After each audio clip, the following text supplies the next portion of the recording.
So next നമുക്ക് കാണാനുള്ളത് types of assessment എന്നുള്ളതാണ്. അപ്പൊ ഈ ടൈപ്സ് ഓഫ് അസസ്മെന്റിൽ നമ്മൾ ബേസിക്കലി ഒരു 4 ടൈപ്പ് ഓഫ് അസസ്മെന്റ് ആണ് ഡിസ്കസ് ചെയ്യാൻ പോകുന്നത്.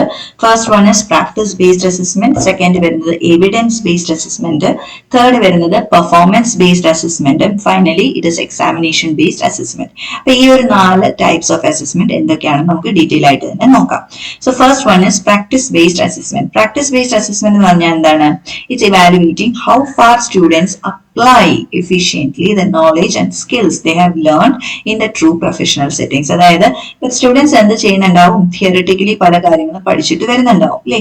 സോ തിയറിറ്റിക്കലി പഠിക്കുന്ന കാര്യങ്ങളൊക്കെ അവർക്ക് അത്ര പ്രാക്ടിക്കലി അപ്ലൈ ചെയ്യാൻ പറ്റുന്നുണ്ട്. ഇപ്പം അതേപോലെ അവരിപ്പം വർക്ക് ചെയ്യേണ്ട സെറ്റപ്പ് ഏതാണോ ആ ഒരു സെറ്റപ്പിൽ അവരെ ഇട്ടാൽ അല്ലെങ്കിൽ അവരോട് അതിൽ വർക്ക് ചെയ്യാൻ പറഞ്ഞാൽ അവർക്ക് അത് എത്രമാത്രം ചെയ്യാൻ കഴിയുന്നുണ്ട് എന്നുള്ളത് അസസ് ചെയ്യുന്നതാണ് എന്ത്?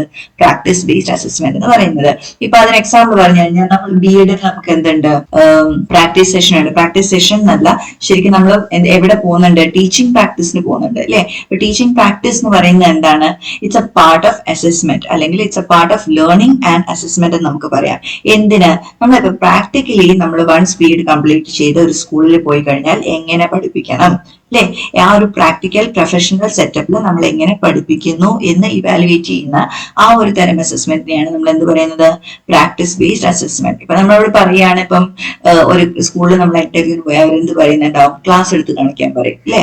ഒരു ചെറിയ ക്ലാസ് എടുത്ത് കാണിക്കാൻ പറയും. എന്താ അത്? അത് നമ്മൾ പ്രാക്ടീസ് ചെയ്യുന്നതിനെ ബേസ് ചെയ്തിട്ടുള്ള ഒരു അസസ്മെന്റ് പ്രോസസ് ആണ്. അതേപോലെ തന്നെ എന്തിലും ഉണ്ടാവും? നഴ്സിംഗ് പ്രാക്ടീസിൽ ഉണ്ടാവും, അതേപോലെ ഡോക്ടേഴ്സിൽ ഉണ്ടാവും അല്ലെ? ഹൗസ് ഏജൻസി ഉണ്ടാവും. സോ അതൊക്കെ എന്ത്? പ്രാക്ടീസ് ബേസ്ഡ് അസസ്മെന്റ് ആണ്. അപ്പം the important feature or basis of the practice based assessment is providing for practice with feedback. അതായത് അവർക്ക് എന്ത് കൊടുക്കണം? ഈ ഒരു പ്രൊഫഷണൽ സെറ്റപ്പിൽ അവർ വർക്ക് ചെയ്യുമ്പോൾ മാത്രമേ അവർക്ക് പ്രാക്ടീസ് ചെയ്യുമ്പോൾ തന്നെ അവർക്ക് എന്ത് കൊടുക്കാൻ പറ്റുള്ളൂ? ഫീഡ്ബാക്ക് കൊടുക്കാൻ പറ്റുള്ളൂ. ഈ ഫീഡ്ബാക്ക് വെച്ചിട്ടാണ് അവരുടെ എന്ത് ഇംപ്രൂവ് ചെയ്യുന്നത്? ലേണിംഗ് ഇംപ്രൂവ് ചെയ്യുന്നത്. അപ്പം നമ്മൾ അതേപോലെ നമ്മൾ ലാസ്റ്റ് സെമ്മിൽ പഠിച്ചതാണ് മൈക്രോ ടീച്ചിങ്. മൈക്രോ ടീച്ചിങ്ങിൽ എന്താണ്? നമ്മൾ ഓരോ ടോപ്പിക് എടുത്തിട്ട് പഠിപ്പിച്ചു നോക്കുകയാണ്. പഠിപ്പിച്ചു, ഫീഡ്ബാക്ക് എടുത്തു, ഫീഡ്ബാക്കിനനുസരിച്ച് നമ്മൾ മാറ്റി പിന്നെയും പഠിപ്പിച്ചു. സോ ഇതിനെ നമ്മൾ പ്രാക്ടീസ് ബേസ്ഡ് ആയിട്ടുള്ള ഒരു അസസ്മെന്റ് എന്നാണ് പറയുന്നത്. പിന്നെ practice based assessment focuses on communication and interpersonal skills, decision making, leadership management and team working. അതായത് പ്രാക്ടീസ് അസസ്മെന്റ് എന്തൊക്കെ ഇൻവാൽവേറ്റ് ചെയ്യുന്നുണ്ട്? എല്ലാം ആ ഒരു സെറ്റിംഗിൽ, പ്രൊഫഷണൽ സെറ്റിംഗിൽ നമുക്ക് വേണ്ട സ്കിൽസ് എല്ലാം. ഇപ്പൊ നമുക്ക് കമ്മ്യൂണിക്കേറ്റ് ചെയ്യേണ്ടി വരും കുട്ടികളുമായിട്ട്, അതേപോലെ ക്ലാസ്സിൽ പല ഡിസിഷൻസ് എടുക്കേണ്ടി വരും, കുട്ടികളെ മാനേജ് ചെയ്യേണ്ടി വരും, ടീമായിട്ട് വർക്ക് ചെയ്യേണ്ടി വരും. അപ്പൊ ഈ എല്ലാ കാര്യങ്ങളും അതിലെന്താണ്?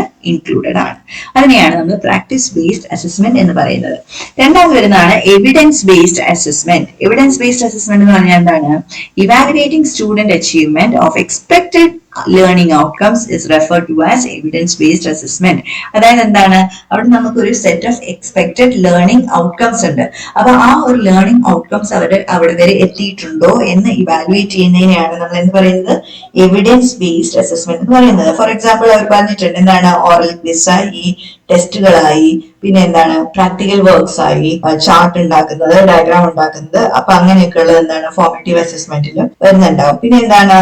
Determining the expected learning outcomes of teaching content area of the subject. പിന്നെ എന്താ? ടീച്ചിങ് ഒന്നാമത് നമ്മൾ എന്താണ് ഫൈൻഡ് ചെയ്യുന്നത്? എന്താണ് എക്സ്പെക്ടഡ് ലേണിംഗ് ഔട്ട്കം എന്ന് പറയാം, സെലക്ട് ചെയ്യുന്നുണ്ടാവും.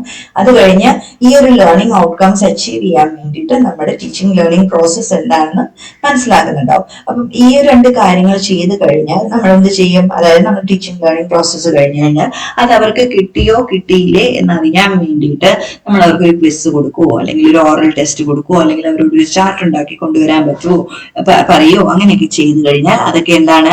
നമ്മളുടെ ലേണിംഗ് ഔട്ട്കംസ്, നമ്മൾ സെറ്റ് ചെയ്ത ആ ലേണിംഗ് ഔട്ട്കംസ് അവർ അച്ചീവ് ചെയ്തതിന്റെ എവിഡൻസ് വെച്ചിട്ട് അവർ ഇവാലുവേറ്റ് ചെയ്യാണ്. സോ അതിനെയാണ് നമ്മൾ എന്ത് പറയുന്നത്? എവിഡൻസ് ബേസ്ഡ് അസസ്മെന്റ് എന്ന് പറയുന്നത്. ഓക്കെ. പിന്നെ അടുത്ത് വരുന്നതാണ് performance based assessment. Performance based എന്ന് പറഞ്ഞാൽ പിന്നെ നമുക്കറിയാലോ എന്താണ്? ഇപ്പം നമ്മളൊരു റിസർച്ച് പേപ്പർ എഴുതുകയാണ് അല്ലെ? That is performance. ഒരു പ്ലേയില് നമ്മൾ ആക്ട് ചെയ്യാണ്, അതേപോലെ ഒരു എസ്സേ എഴുതുകയാണ്. അപ്പൊ അങ്ങനെയൊക്കെ ഉള്ളതാണ് എന്ത്? പെർഫോമൻസ് ബേസ്ഡ് അസസ്മെന്റ് എന്ന് പറയുന്നത്. സോ അതെന്തിനാ നമ്മൾ ചെയ്യുന്നത്? To find out what each student is able to do with the knowledge in the context. അതായത് അങ്ങനെ ഒരു കോണ്ടെക്സ്റ്റ് കൊടുത്താൽ, ഇപ്പൊ ലബോറട്ടറിയിൽ നമുക്ക് വേണ്ട സാധനങ്ങളൊക്കെ തന്നിട്ടുണ്ട്. അപ്പം അങ്ങനെ ഒരു കോണ്ടെക്സ്റ്റിൽ നമുക്ക് അത് എന്തുമാത്രം ചെയ്യാൻ കഴിയുന്നു, പെർഫോം ചെയ്യാൻ കഴിയുന്നു എന്നറിയുന്നതാണ് എന്ത് പെർഫോമൻസ് ബേസ്ഡ് അസസ്മെന്റ് എന്ന് പറയുന്നത്.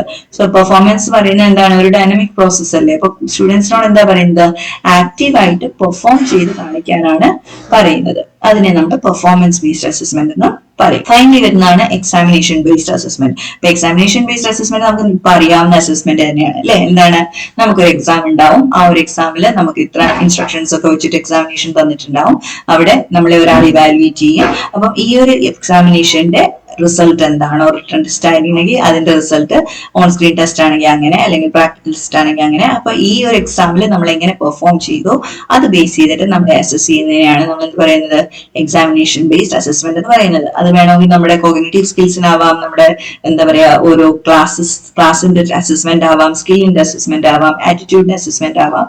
പക്ഷെ ഇതെല്ലാം നമ്മൾ എങ്ങനെ അസസ് ചെയ്യുന്നത്, ഒരു എക്സാമിനേഷൻ കൊണ്ട്. സോ അതിനെയാണ് നമ്മൾ എന്ത് പറയുന്നത്, എക്സാമിനേഷൻ ബേസ്ഡ് അസസ്മെന്റ് എന്ന് പറയുന്നത്. So types of assessment basically നമുക്ക് 4 ടൈപ്പാണ് ഉള്ളത്. ഒന്ന് പ്രാക്ടീസ് ബേസ്ഡ് അസസ്മെന്റ്, രണ്ടെന്ന് പറയുന്നത് എവിഡൻസോട് കൂടിയിട്ടുള്ളത്, അതായത് എവിഡൻസ് ബേസ്ഡ് അസസ്മെന്റ്, മൂന്നാമത്തതാണ് നമ്മുടെ performance based assessment, and finally നമ്മുടെ കയ്യിലുള്ളതാണ് examination based assessment system. Okay.